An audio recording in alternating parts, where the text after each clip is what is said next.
What we mean by applicant country. Countries that have submitted an application to become members of the European Union. The European Union (EU) was expanded on May 1, 2004, when Poland, Slovenia, Slovakia, Cyprus, the Czech Republic, Estonia, Hungary, Latvia, Lithuania, and Malta were all accepted as new members. Since April 2003, these 10 formerly accession nations have been participating in sessions of the Council of Ministers and the European Parliament as observers. In their capacity as observers, they are allowed to speak but do not have a vote. On January 1, 2007, Romania and Bulgaria became members of the European Union. Croatia joined on July 1, 2013.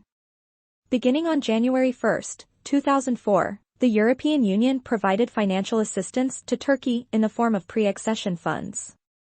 In March of 2004, Macedonia, FYROM, submitted an application to become a member of the EU. By February of 2012, Serbia had been accepted as a candidate nation, and Albania followed suit in June of 2014. Iceland submitted an application in 2009, but 5 years later, after a change in administration, the country withdrew its submission.